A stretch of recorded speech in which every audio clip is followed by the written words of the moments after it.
Sidang peninjauan kembali 6 terpidana kasus kematian Vina dan Eki hari ini diprediksi akan menjadi agenda sidang pamungkas. Sidang akan menghadirkan ahli mata Rumah Sakit Cicendo dan ahli kecelakaan lalu lintas yang sebelumnya belum pernah dihadirkan baik di sidang tahun 2016 silam. Kuasa hukum 6 terpidana menegaskan pada sidang ke-8 hari ini banyak ahli yang akan dihadirkan. Ahli terbagi ke dalam 4 bagian. Mereka adalah ahli pidana, ahli kecelakaan lalu lintas, ahli forensik, serta ahli mata. Selain 6 orang ahli pidana, kuasa hukum juga akan menghadirkan 2 saksi testimoni de auditu. Keduanya sempat menjadi kuasa hukum 6 terpidana pertama di tahun 2016 lalu. Agenda persidangan akan diisi oleh banyak ahli, antara lain ahli hukum pidana. Dari ahli kecelakaan dan lalu lintas, kita akan hadirkan Dr. Yuspan Zaluku. Kita harapkan bahwa besok merupakan sidang pemeriksaan terakhir untuk 6 terpidana, dan kita akan menunggu keputusan dari majelis hakim atas permintaan ketua tim hukum kami, yaitu Profesor Dr. Oto Hasibuan, untuk diadakan pemeriksaan setempat atau sidang lapangan. Informasi terkini kita langsung sapa jurnalis Kompas TV Muhammad Syahrir Ramdan di Pengadilan Negeri Cirebon, Jawa Barat. Syahrir Ramdan, untuk saat ini siapa saja ahli yang akan dihadirkan bersaksi untuk menjelaskan terkait dengan sidang peninjauan kembali 6 terpidana kasus kematian Vina dan Eki? Dan juga selamat siang saudara, sidang ini merupakan sidang yang diprediksi akan terakhir oleh 6 terpidana yang mengajukan PK. Dan sidang hari ini menghadirkan beberapa ahli yang memang belum pernah dihadirkan pada sidang-sidang sebelumnya. Baik pada sidang PK sebelumnya, yakni terpidana yang telah bebas, dinyatakan bebas murni, yakni Sakat Tatal, dan juga sidang di tahun 2016 atau 2017 lalu. Ketiga ahli yang betul-betul baru dihadirkan pada sidang PK kali ini adalah, pertama adalah saksi mata, yakni ahli mata maksud kami, yakni Dr. Mayasari Wahyu Kuntorni dari Rumah Sakit Mata Cicendo Bandung. Kemudian ada ahli dari kecelakaan lalu lintas Dr.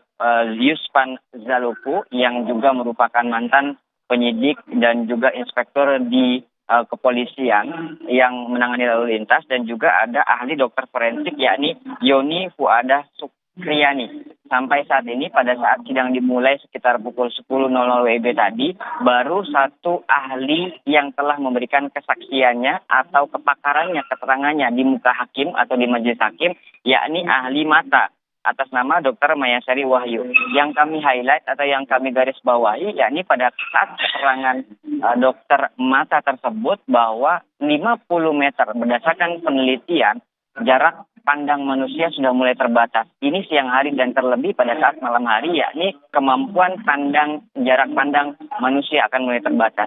Yang hanya dilihat oleh manusia di atas 50 meter adalah sosok yang tidak dapat melihat 3 hal. Pertama mata, kedua hidung, dan ketiga adalah mulut.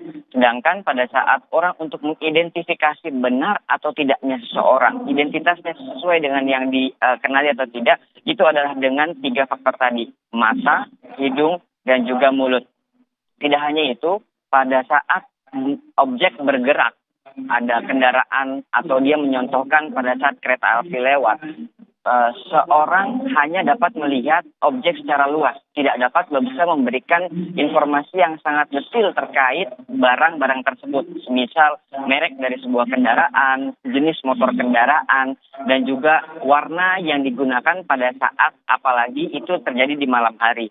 Sampai saat ini pihak majelis hakim masih terus melakukan pemeriksaan dan juga sejumlah ahli masih terus memberikan kesaksiannya. Yang saat ini sedang berlangsung, Juno, adalah ahli dari kecelakaan lalu lintas, yakni Dr. Yuspan Zaluku, di mana setelah memberikan informasi terkait diri keprofesionalitasan dirinya sebagai ahli kecelakaan lalu lintas, Zulfan memberikan jawaban dari beberapa pertanyaan-pertanyaan yang diajukan oleh kuasa hukum dari 6 terpidana. Secara garis besar, kecelakaan lalu lintas harus dilakukan penelitian secara saintifik sehingga akhirnya dapat memberikan keterangan yang sangat valid dan dapat dipertanggungjawabkan terhadap publik. Sampai saat ini masih kami dengarkan dan kami ikuti proses persidangan tersebut dan nanti kami akan kembali melaporkan kepada Anda, Juno, dan juga saudara. Oke, ini merupakan sidang pamungkas. Lalu sebenarnya bagaimana nanti kelanjutan dari sidang, terutama dari tim jaksa untuk terkait dengan sidang peninjauan kembali bagi 6 terpidana ini? Satu hal yang menarik dari sidang hari ini yang kami dengar tadi pada saat jeda antara ahli mata setelah selesai memberikan kesaksiannya, kemudian ada proses jeda sedikit sebelum kesaksi ahli kecelakaan lalu lintas, kuasa hukum memberikan pertanyaan kembali menunggu jawaban dari majelis hakim terkait upaya untuk melakukan sidang secara terbuka di lokasi kejadian. Ada 3 lokasi yang rencananya diajukan, yang sudah diajukan oleh kuasa hukum 6 terpidana untuk dilakukan sidang terbuka di tempat. Yakni pertama adalah sekitar rumah RT Pasren, yakni warung di mana terpidana itu mengumpul. Kemudian juga lokasi yang diduga merupakan yang telah diputuskan merupakan lokasi pembunuhan, yakni depan SMPN 11 Kota Cirebon atau di belakang showroom tepatnya. Dan yang ketiga adalah jembatan Talun yang merupakan tempat di mana Vina dan juga Eki ditemukan tewas atau terkapar pada malam 27 Agustus 2016. Hakim menjawab pernyataan tersebut atau pertanyaan tersebut bahwa hari Rabu akan diputuskan hasil rapat yang akan dilakukan oleh majelis hakim, dan bila akhirnya dikabulkan oleh majelis hakim untuk dilakukan sidang terbuka akan dilakukan pada hari Jumat nanti, yakni hari Jumat tanggal 27 September 2016 akan dilakukan sidang terbuka di 3 lokasi oleh hakim, pihak pemohon yakni para 6 terpidana dan juga kuasa hukumnya, serta pihak termohon yakni jaksa penuntut umum. Yang tadi pada saat ditanyakan oleh majelis hakim, jaksa penuntut umum hanya memberikan kepada majelis hakim sebagai keputusan utamanya apakah akan dilakukan sidang terbuka di lokasi ataupun tidak. Juno. Kita nantikan bagaimana akhir dari sidang peninjauan kembali yang akan dilaksanakan pada tanggal 27 September mendatang atau Jumat depan. Terima kasih jurnalis Kompas TV Muhammad Syahri Romdon dari Pengadilan Negeri Cirebon, Jawa Barat.